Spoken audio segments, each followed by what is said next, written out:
Bonjour à tous, nous voici pour le quatrième vlog où je vous avais promis de parler des troubles 10, étant donné que deux de mes enfants sont touchés par ces troubles.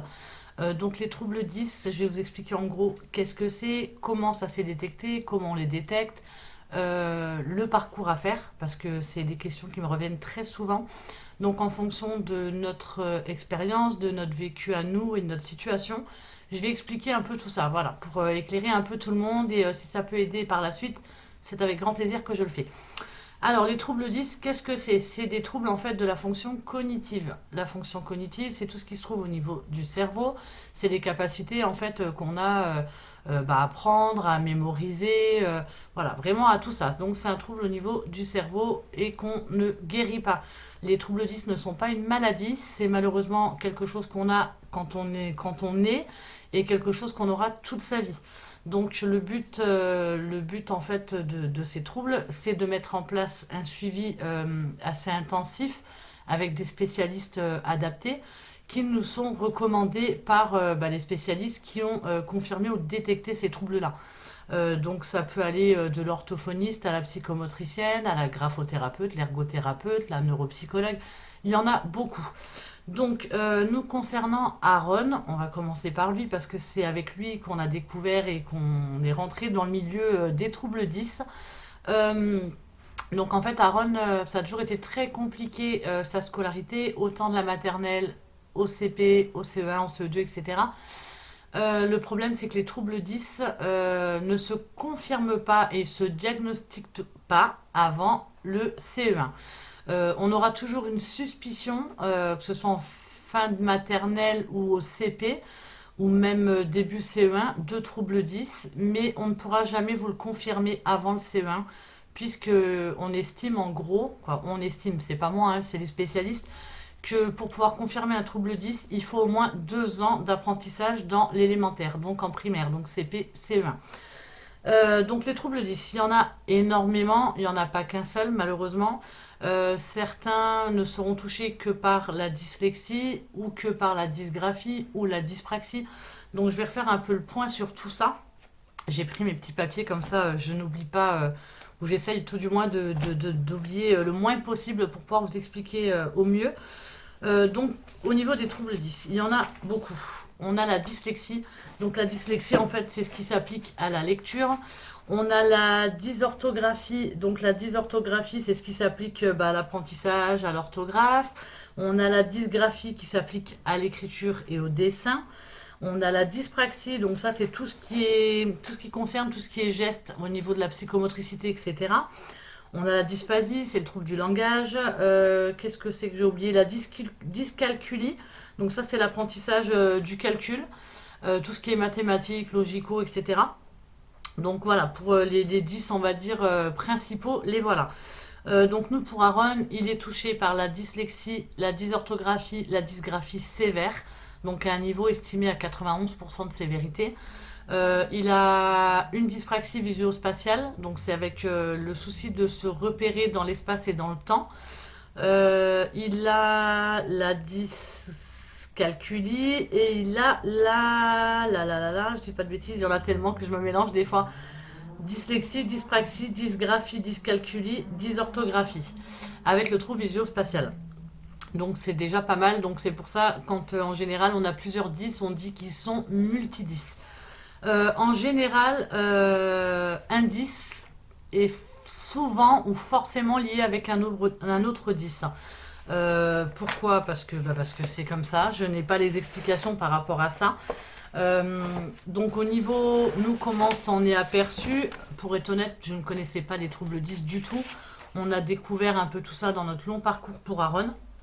Euh, Au niveau des troubles, c'est voilà, c'est surtout au niveau des apprentissages. Donc quand ils vont rentrer au niveau de la primaire, où la lecture va être très compliquée pour eux. Je suis en train de chercher mon petit papier où j'avais écrit exactement. Je ne le trouve pas. Je ne le trouve pas. Il doit être par là. J'ai fait plein de petites notes comme ça. Je suis sûre de ne pas vous oublier les choses. Donc voilà, il y a pas mal de choses.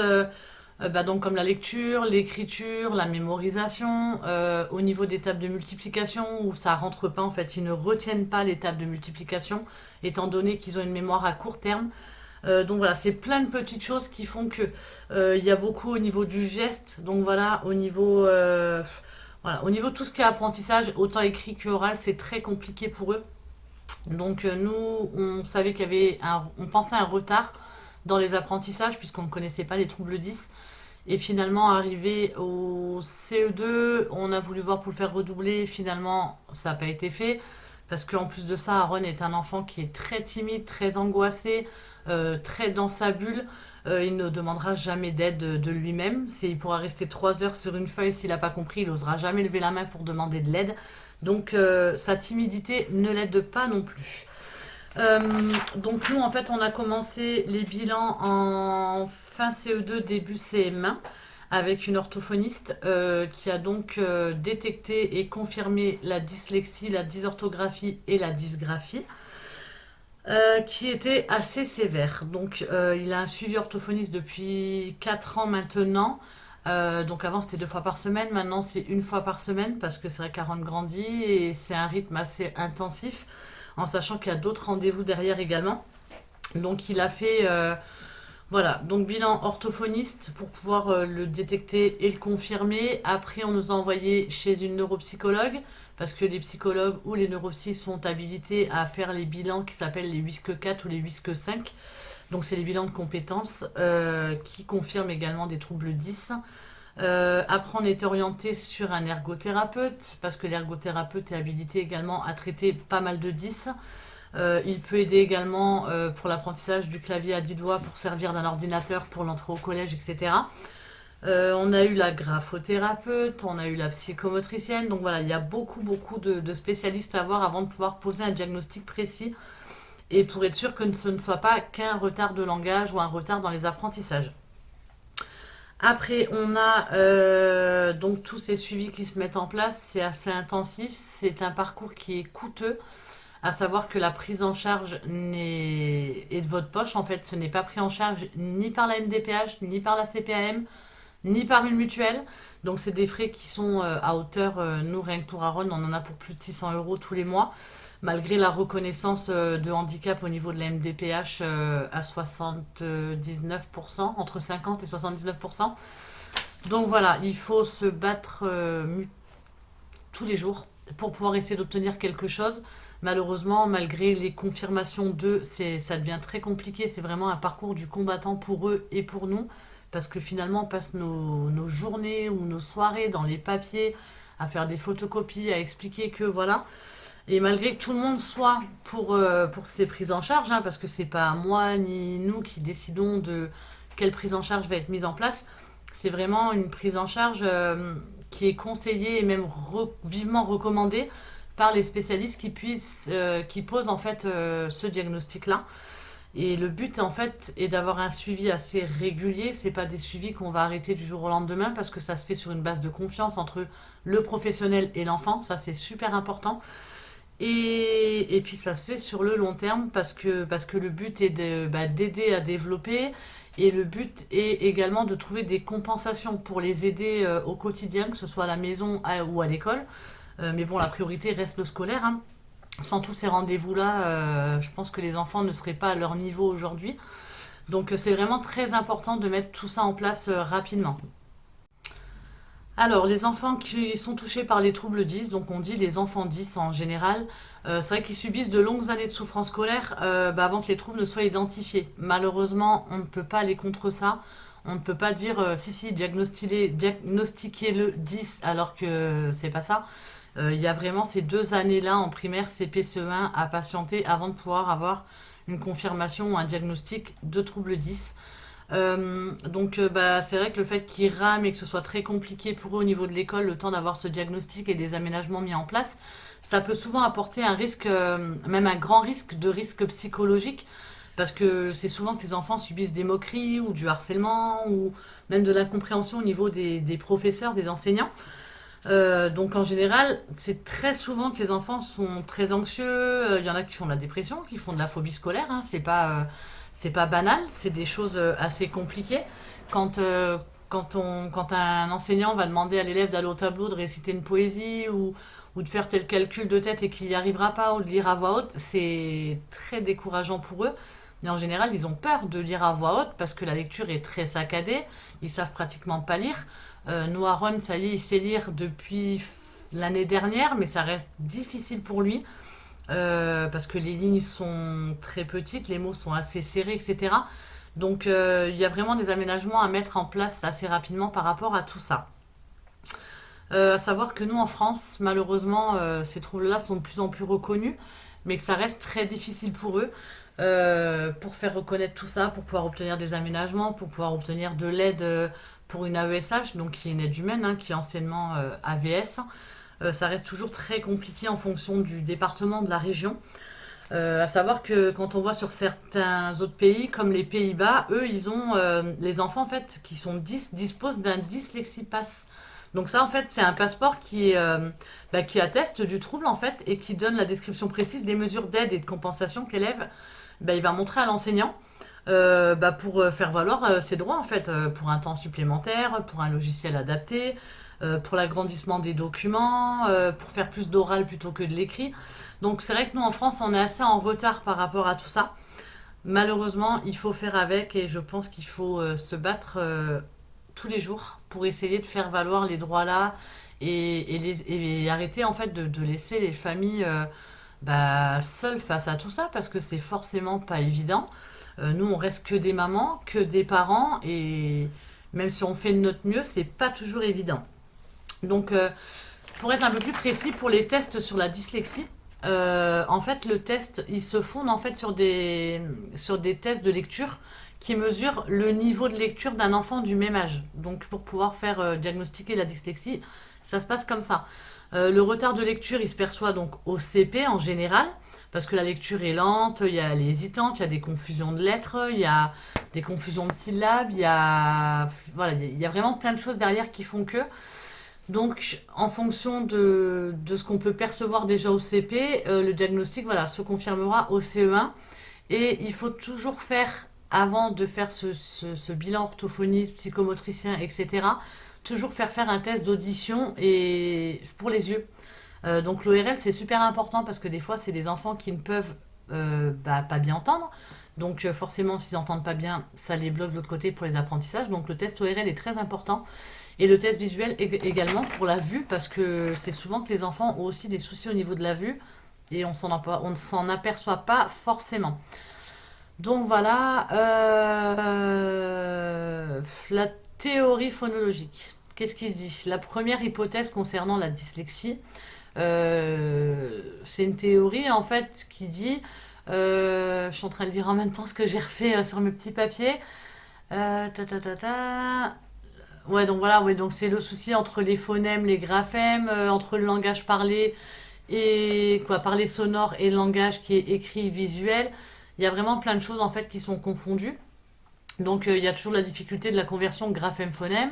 Il s'ajoute également souvent une incapacité à distinguer les graphèmes visuellement qui sont proches ou des phonèmes auditivement proches.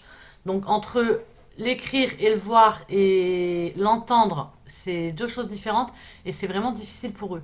Donc le phonème, c'est le son élémentaire du langage parlé et le graphème, c'est la lettre ou l'ensemble de lettres qui représente un phonème.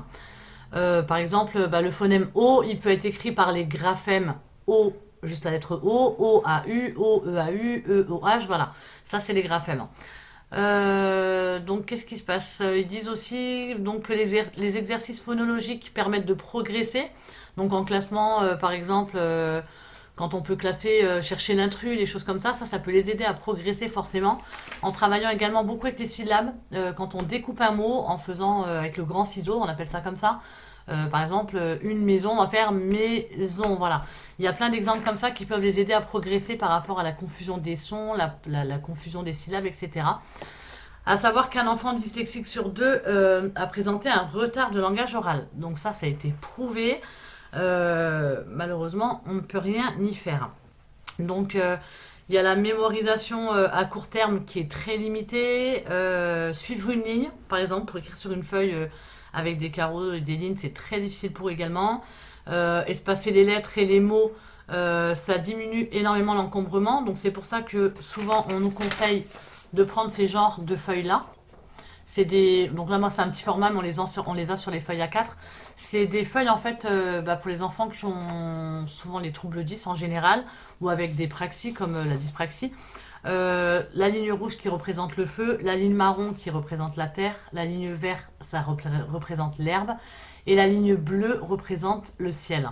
Donc en général, c'est beaucoup plus simple pour eux d'écrire sur ce genre de feuilles que vous pouvez trouver sur Internet, sur Google, voilà, en tapant ligne pour enfants 10. Ça ressort, vous pouvez les imprimer au format que vous voulez. Ça, c'est très important à leur donner au niveau de l'école. Ça leur facilite énormément la chose, même si ça ne règle pas le problème. C'est toujours un aménagement pour eux qui est vraiment... je pense que pour eux, c'est un point en moins parce que c'est beaucoup moins fatigant, beaucoup moins douloureux d'écrire sur ces feuilles-là que sur des lignes normales. Il y a également cette chose à savoir, c'est que 30 à 40% des enfants qui ont un parent 10, en général, ils sont porteurs de ce trouble. Qui veut dire qu'en général, sur les deux parents, s'il y en a un qui a un trouble 10, il y aura 30 à 40% de chance ou de malchance à avoir un enfant qui a ces troubles 10-là. Il n'y a que 5% des enfants qui ont des parents qui ne sont pas touchés par les troubles 10, qui sont quand même porteurs de troubles 10.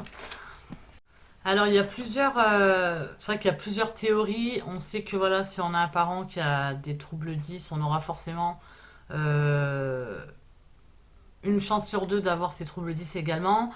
Il y a plusieurs théories qui ont été données, plusieurs hypothèses par rapport à tout ça. Mais en général, la plupart du temps, on sait que la dyslexie, elle serait quand même liée à un positionnement qui est trop symétrique des yeux. Voilà, en gros, ce que je peux vous dire par rapport à tout ça. Concernant le bilan orthophoniste pour pouvoir diagnostiquer ces troubles 10, en tout cas la dyslexie, ce qui concerne la lecture, ça s'appelle le test de l'Alouette. Donc c'est un test qui a été élaboré en 1965 par un psychologue ou un neuropsychologue. Et ce test-là, en fait, il consiste à ce que pendant 3 minutes, il y a la mesure de la vitesse et de la justesse qui soit chronométrée. C'est un test qui a des pièges, forcément. Donc il y a des mots irréguliers, des phrases vides de sens. Donc pour eux, ça va être difficile également. Donc voilà, ce test de l'Alouette, en général, c'est ce test-là qui est utilisé pour savoir si un enfant est dyslexique ou non. Et tout ça se fait chez un orthophoniste. Euh, Après, au niveau, donc, qu'est-ce que je peux dire? Au niveau des aménagements, une fois que des troubles 10 sont confirmés, euh, la plupart du temps, les spécialistes recommandent d'avoir un maximum de polycopiés, donc les photocopies pour leur éviter un maximum d'écrire. Du temps supplémentaire, ça c'est forcément ça va avec, hein, parce qu'ils sont beaucoup plus lents, c'est beaucoup plus de temps pour eux à comprendre à ce qui est écrit au tableau et regarder leurs feuilles pour écrire après, ils se rappellent plus, c'est difficile, donc il leur faut du temps supplémentaire. En général, on privilégie l'ordinateur dès l'entrée en sixième, parfois en CM2 pour certains, en fonction de la sévérité, plutôt que l'écrit. Ils préconisent aussi pas mal l'oral au lieu de l'écrit. Il y a les dictées à trous, il y a l'allègement des devoirs. Donc voilà, il y a plein de choses à pouvoir mettre en place avec des protocoles au niveau de l'école qui peuvent s'appeler soit le PPS, donc le plan de personnalisation de scolarisation, plan de personnalisé de scolarisation.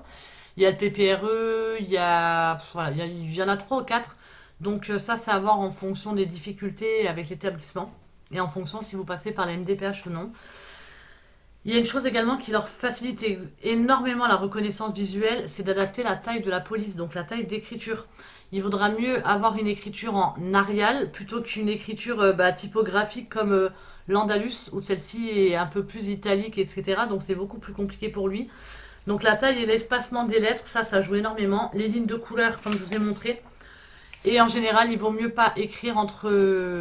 voilà, au minimum, c'est l'écriture taille 12 ou 14 pour éviter d'écrire trop petit parce que alors là, ça devient le bazar dans leur tête. Donc voilà, il y a pas mal de livres qui peuvent également vous orienter, où il y a beaucoup d'associations qui interviennent également. Moi, je me suis beaucoup aussi... je suis en train de les chercher. J'ai acheté pas mal de livres et je vais vous montrer mes trois préférés qui m'ont énormément aidé à comprendre plein de choses. Il y a celui-ci, c'est comprendre et accompagner l'enfant 10 à la maison et à l'école. Donc ça, c'est vraiment... il y a vraiment plein de choses en fait. Pour tous les troubles 10, il y a des définitions qui sont claires, il y a la description des signes qui peuvent alerter, les acteurs de la santé vers qui se tourner et quels sont le rôle des spécialistes, des conseils pratiques pour les parents, pour les enseignants, pour essayer d'améliorer le quotidien de tout le monde. Il y a des témoignages et vous avez des pistes de lecture pour en savoir plus. C'est un livre qui coûte 3 euros. Nous, on l'avait acheté chez Cultura. Franchement, celui-ci, il est vraiment topissime. Et moi, il m'a beaucoup aidé pour pas mal de choses, pour comprendre pas mal de choses. Après, on avait un plus gros. J'ai celui-ci. Donc ça, c'est les troubles 10. Obstacles, résistance et controverses. Donc moi, j'ai la deuxième édition de Michel Mazot, qui est vraiment pas mal. Donc celui-ci est un peu plus cher. Il a 26,50 €. Et en fait, ça explique en gros l'accompagnement des dizaines de milliers d'enfants qui sont porteurs de 10.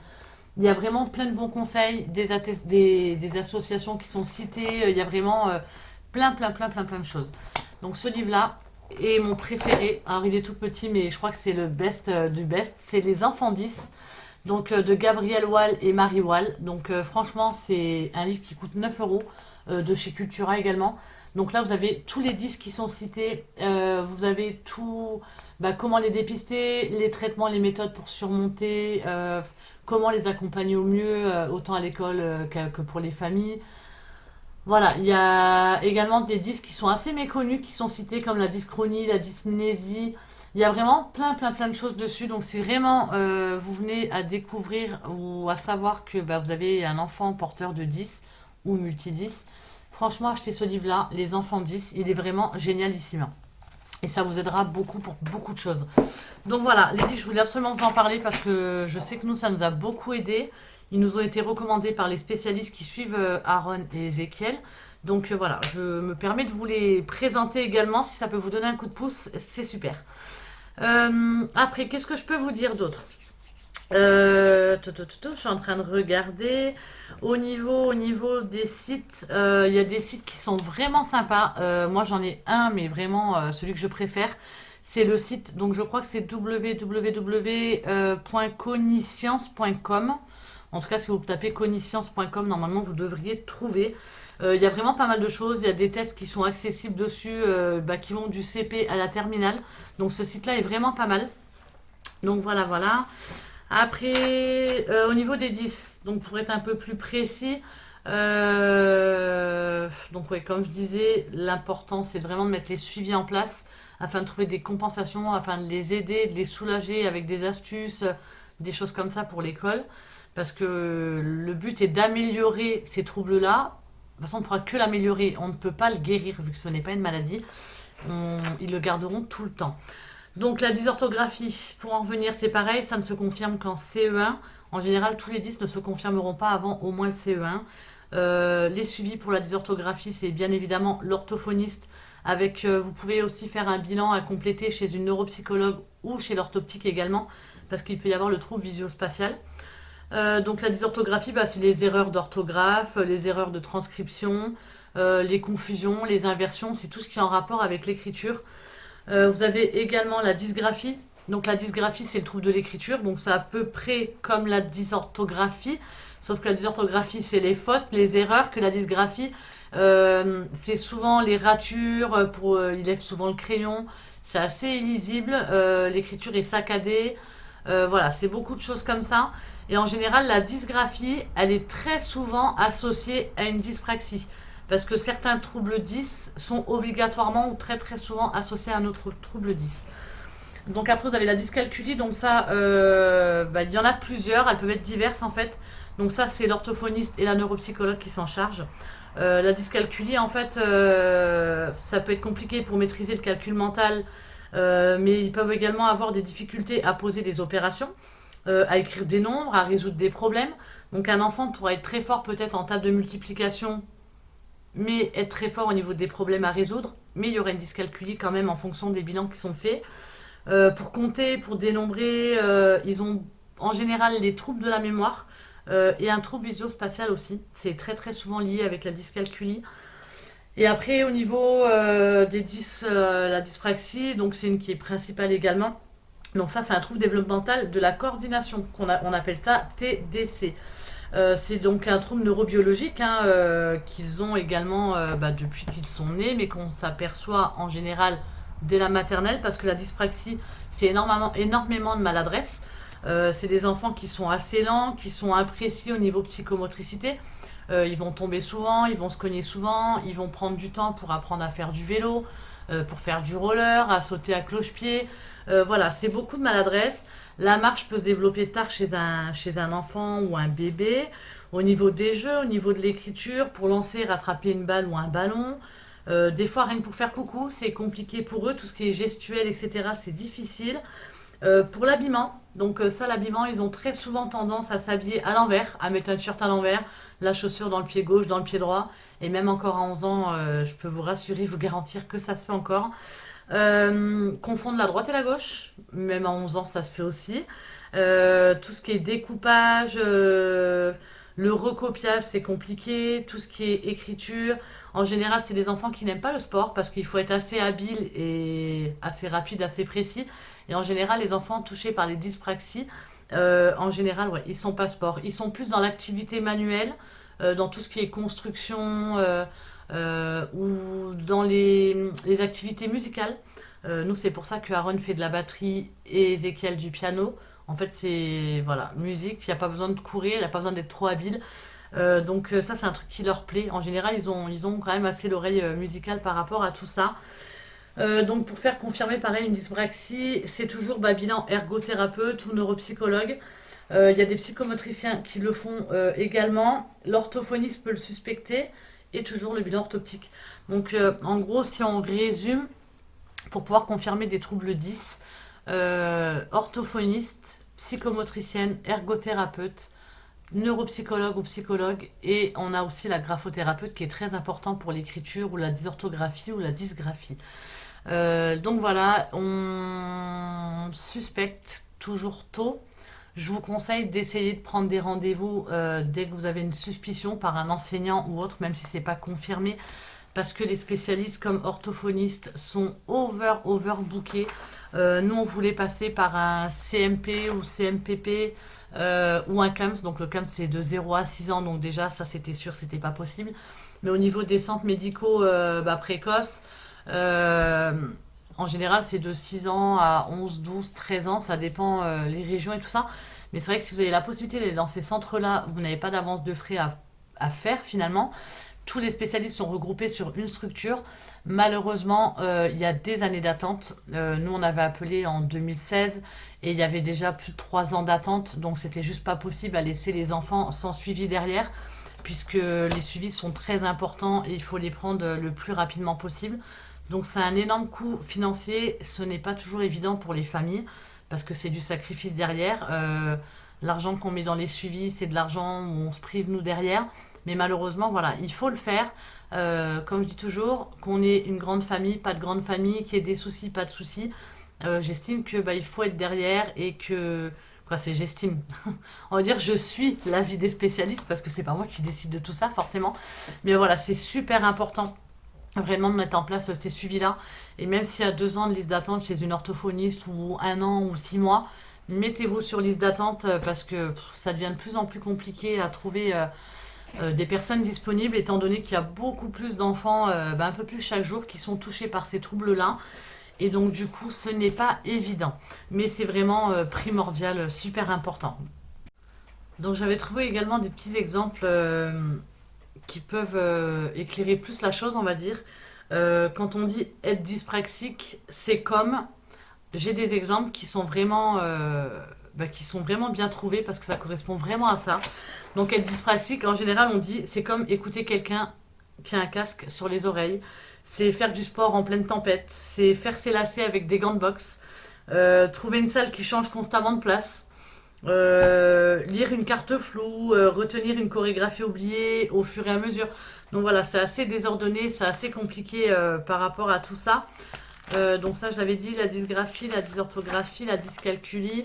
Après, il y a également les troubles de l'attention, donc avec ou sans hyperactivité. Avec ou sans hyperactivité, c'est ça, je me mélange. Donc ça, j'ai un petit truc dessus, mais voilà, nous, on n'est pas concernés par ça. Mais en gros, pour tout ce qui est TDA, TDAH, donc en fait, c'est des difficultés de concentration avec très peu d'autonomie dans le travail. Donc il y en a qui ont de l'hyperactivité ou de l'impulsivité, il y en a parfois qui ne l'ont pas. Et en général, c'est beaucoup plus fréquent chez les filles et ça représente 20 à 30% des cas de TDAH. Donc après, vous avez les problèmes d'attention, Donc ça, nous, Aaron, je sais qu'il l'a aussi. Il y a des difficultés en fait pour soutenir l'attention, la difficulté à mener une activité à terme, la difficulté à organiser une tâche. Voilà, ça, après l'hyperactivité, l'impulsivité, bon bah ça tout le monde connaît plus ou moins. C'est des enfants qui tiennent pas trop en place. Donc pareil, pour ça, il y a toujours des suivis à mettre en place. Au niveau du dépistage, on en a parlé. Au niveau des aménagements, parce qu'on sait forcément que quand on a un diagnostic, pour pouvoir avoir des aménagements avec un plan personnalisé de scolarisation, donc un PPS, ça, il faut prendre rendez-vous au sein de l'école une fois que le diagnostic est posé et confirmé, afin de faire une réunion qui s'appelle une équipe éducative. Et je bug. Cette équipe éducative, donc elle est avec en général le directeur de l'école, l'enseignant de l'enfant, la maman ou le papa ou les deux, les spécialistes qui suivent l'enfant, donc de l'orthophoniste à la psychomotricienne, à l'ergo, etc. Et en fait, on se réunit tous pour parler de comment ça se passe, autant à l'école au niveau de son travail, au niveau du comportement, au niveau des difficultés, au niveau des progrès, parce qu'il y a toujours des progrès malgré tout. Et on parle également de comment ça se passe nous à la maison, à l'extérieur, de comment on perçoit les choses, parce que bah on n'est pas enseignant, mais on perçoit aussi ces choses-là en tant que parent. Et comment ça se passe chez les spécialistes qui suivent l'enfant depuis des mois, voire des années. Et le but en fait est bah, ce que tout le monde donne son avis. Et en fonction de ça, il y a un dossier qui est rempli donc de 3 4 pages qui s'appelle le GVASCO. Et ce document-là est indispensable pour pouvoir monter un dossier MDPH. Donc, à faire auprès de l'école une fois que vous avez des diagnostics, des bilans qui ont déjà été faits. Et une fois que vous avez ce GVASCO, rendez-vous chez le médecin pour pouvoir faire remplir le certificat médical de la MDPH, qui fait une bonne paire de feuilles. Hein. Parce qu'en général, un dossier MDPH, bah, pour vous montrer, attendez, je referme un peu mon bazar et je vous montre. Voilà, pour vous montrer la taille de 2 ans de dossier MDPH. J'ai le double là-bas parce qu'on en est au 4e dossier. Donc c'est forcément que des bilans, que des... Voilà, c'est que des bilans, des certificats médicaux, tout ce que tout le monde, tous les spécialistes suivent notre enfant. Nos enfants, parce que parfois il y en a qui en ont un, parfois il y en a qui en ont deux, des fois il y en a qui en ont 6, qui sont touchés par ces troubles. Donc c'est énormément de papier, c'est énormément de rendez-vous, énormément de frais. Mais pour pouvoir faire ce dossier NDPH là, c'est juste primordial. Sans tout ça, vous ne pouvez pas monter un dossier NDPH. Il faut absolument des écrits, des bilans, des preuves que oui, il y a bien ça ou non, il n'y a pas ça. On ne se fait pas reconnaître avec un handicap pour rien. Donc les choses sont là. Nous, concernant Aaron, ça a été compliqué parce qu'il a pu obtenir donc son AESH maintenant à partir du CM2. Il a obtenu l'ordinateur parce que du fait de sa sévérité au niveau des 10, écrire pour lui était juste très compliqué, très fatigable, très douloureux au niveau du poignet, au niveau des bras. Ça les fatigue hein, parce qu'en général, dès qu'ils sont multitâches, le multitâche, c'est dur pour eux. Donc voilà, il a l'ordinateur, il a le PPS, donc le plan personnalisé de scolarisation qui est en place depuis 2 ans, 3 ans maintenant. Et le dossier MDPH avait été envoyé, on avait une réponse sous 11 mois, parce que oui, c'est très très long. Ne vous attendez pas à avoir une réponse de MDPH en 1 mois ou en 3 mois. C'est juste très très très très très très rare. En général, on est plus proche des 1 an d'attente que des 3 mois. Donc voilà, c'est du temps, c'est de l'argent, c'est beaucoup de patience. Mais voilà, il faut se battre, il faut ne pas lâcher parce que c'est pour eux. Nous, au niveau par rapport à Aaron, il est donc en 6e adapté cette année, où il est rentré dans une classe 10 en 6e au collège, parce qu'il a juste pas le niveau et ça aurait été beaucoup trop compliqué pour lui de rentrer dans une 6e classique et ça n'aurait été, voilà, de toute façon c'était même pas envisageable. Donc il est dans une classe 10 où il y a beaucoup d'aménagements, où il est parfois en inclusion, etc. Avec son AVS, quoi, ESH, son ordinateur, ses aménagements. Et franchement, on voit la différence, c'est méconnaissable. Il suit beaucoup mieux. Quand il y a des choses qui vont pas, les professeurs sont à l'écoute. Ils sont vraiment présents, ils aident. On voit, voilà, ils sont formés à ça. Et ça n'a rien à voir avec une classe ordinaire. Moi, j'étais assez réticente par rapport à tout ça. Parce que c'est vrai qu'on a toujours l'envie que nos enfants suivent un parcours de scolarité comme tous les autres. Mais à un moment, je pense qu'il faut ne pas penser à soi et penser à son enfant, parce que la priorité, c'est eux qui subissent, c'est eux qui le vivent tous les jours, et c'est difficile pour eux. Donc il faut absolument aménager et alléger tout ce qui est scolaire par rapport à eux. Donc voilà. Après, qu'est-ce que je peux vous dire? Donc oui, Aaron, voilà, c'est fait. Pour Ezekiel, Ezekiel a été diagnostiqué avec des troubles 10 également il y a 3 4 mois, donc fin 2020, où Ezekiel est suivi depuis qu'il est tout petit, hein, depuis 2016, donc ça fait 4 ans qu'il a suivi orthophoniste 2 fois par semaine. Il a psychomotricienne, il a graphothérapeute. Donc voilà, il a un long suivi de soins également par rapport à ça. Apparemment, d'après les bilans, parce qu'on avait été reçu sur le CERTA, donc à Marseille pour notre part, puisqu'on dépend de Marseille, qu'on est à côté. Les CERTA, pareil, ça, si vous pouvez aller faire diagnostiquer vos enfants dans les centres de référence, c'est mieux. Parce que bah voilà, tout est groupé là-bas, vous avez moins de frais avancés, des fois parfois pas de frais du tout. Et c'est vraiment les spécialistes sur les troubles 10, les retards, les troubles de langage, etc., dans les troubles des apprentissages. Donc le CERTA, c'est Centre de référence dans les troubles des apprentissages et du langage. Les langages, je crois que c'est ça. Je me mélange, il y en a tellement. Donc nous, voilà, Ezekiel a fait 3 ans de bilan chez les spécialistes qui le suivent depuis 3 ans. Et là, cette année, on a pu faire un bilan donc dans un CERTA, vraiment où ils sont topissimes, sans rien ramener, en expliquant son parcours, ses difficultés, ses suivis, et en fonction de ça, hop, bilan. Ergo, orthophoniste, psychomotricienne, voilà, neuropsychologue, neuropédiatre.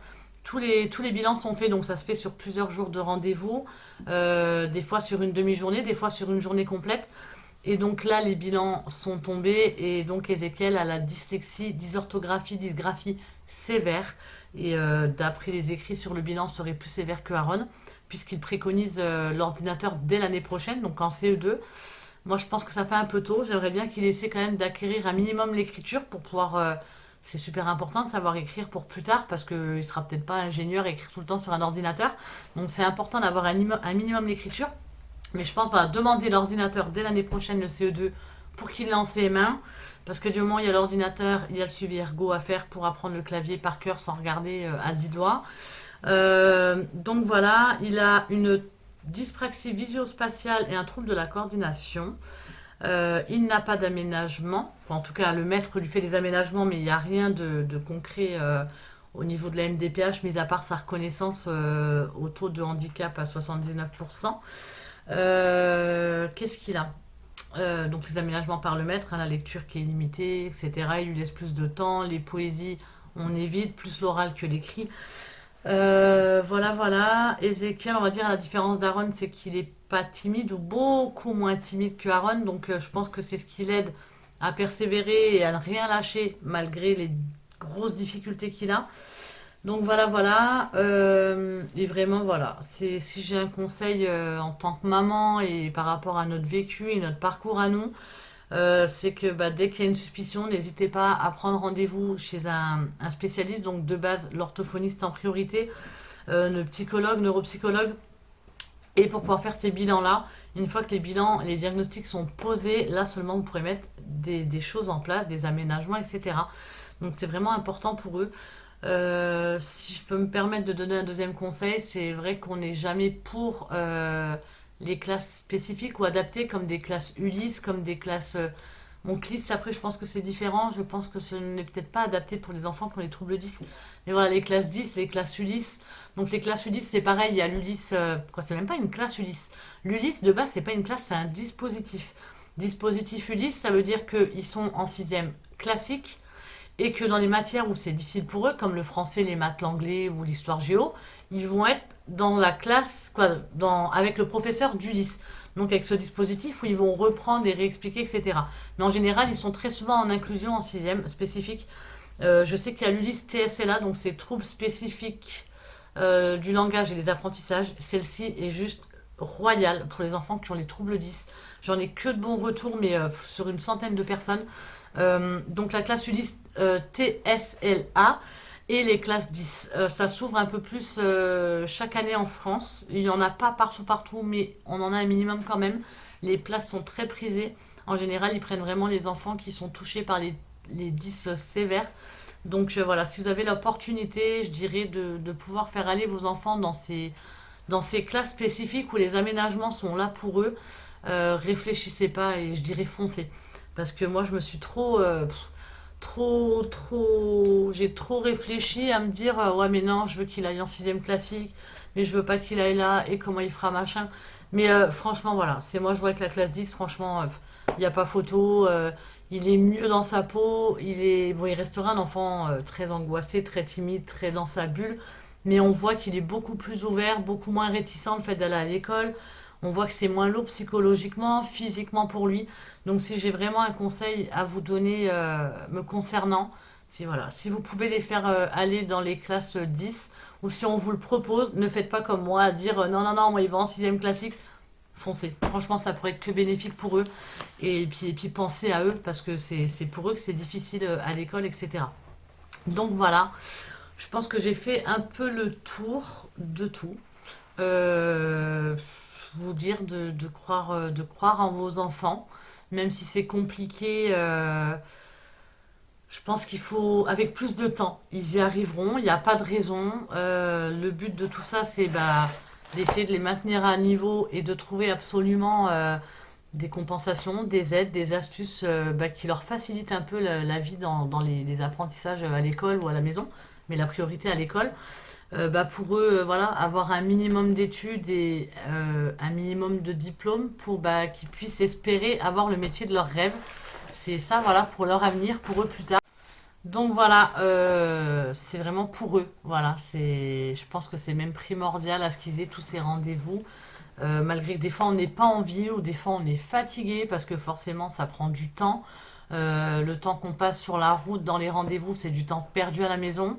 Mais quand on veut des enfants, forcément, on se doute pas que les choses vont pas aller plus tard, que ce soit au niveau des troubles 10 ou dans autre chose, mais que ça aille ou que ça aille pas, quand on est parent, il faut être à la hauteur et il faut tout simplement assumer ses enfants. Parce que eux n'ont rien demandé, nous on n'a rien demandé non plus, mais eux n'ont rien demandé. Et être parent, c'est ça, c'est être là pour eux, pour les aider, pour les accompagner, pour espérer à ce qu'ils aient un avenir plus tard. C'est ça la priorité. Donc voilà. Si toutefois vous avez des questions, n'hésitez pas à me contacter ou dans les commentaires sur le vlog, sous le vlog, ou via notre page Instagram qui est Famille Raymond officielle. N'hésitez pas à liker, à commenter, à partager et à nous suivre tous un peu plus chaque jour sur notre nouvelle chaîne YouTube qui est sortie récemment. Voilà, donc ce vlog 10, je pense que je me suis un peu mélangée deux, trois fois, mais en tout cas j'espère avoir été le plus clair possible. N'hésitez pas, voilà, si vous avez des questions, il n'y a pas de souci, on répond dans la mesure du possible en tant que, comme je dis toujours, maman, pas en tant que spécialiste, parce que je ne suis pas la spécialiste. Donc voilà, voilà. Sinon, pour faire le petit résumé quand même de la semaine où, voilà, avec les enfants, tout va bien. C'était une semaine très chargée encore en papier parce que forcément j'ai encore plein de papiers à faire. Je pense que je vais me mettre secrétaire présidentielle. Non, je plaisante. Mais voilà, c'est papier, papier, papier, devoir, les routines en fait. Hein. Le lundi on reprend l'école, c'est grand ménage, les papiers, faire sa comptabilité, faire le ménage, le linge, les lessives, les courses à manger. Des fois un peu la coiffeuse, un peu le docteur, voilà, on a un peu tous les rôles, mais tout le monde va bien, voilà, tous les uns que les autres. Les filles toujours en distanciel, pour Kim et Emma. Ashley n'a toujours pas repris la fac, elle est toujours en distanciel également, et je pense que ça va se donner jusqu'en septembre comme ça. Je pense qu'elle va pas tarder à remonter, parce qu'en général elle remonte très souvent et pendant presque toutes les vacances. Aaron, bon ça suit son cours, voilà. Ezekiel, je relance, il est là, le fameux, le super gros dossier pour la NDPH. Voilà, on redemande l'AESH parce que ça avait été refusé pour la quatrième fois pour lui. Là maintenant les choses ont été diagnostiquées, confirmées, donc il n'y a pas de raison. Donc il va être déposé lundi, je pense, parce que lundi je vais sur la ville ou déposer directement le dossier à la NDPH. Donc on va croiser les doigts parce que là c'est bon, il y en a marre. On espère être tranquille un an dans les papiers parce qu'en général on a un an de carence, le temps que le dossier soit traité, etc. Et puis voilà, le plus gros aura été fait. Roméo va bien, Maë, des hauts des bas comme d'habitude, mais petit bonheur, ça va bien. Adam toujours pareil, donc voilà. Tout le monde va bien, Monsieur Raymond va très bien. D'ailleurs, il est au travail, pendant que moi je fais des vlogs. La semaine prochaine, on va vous faire un vlog. Je vous laisse la surprise en fait. Je vais pas vous le dire parce que sinon c'est plus marrant.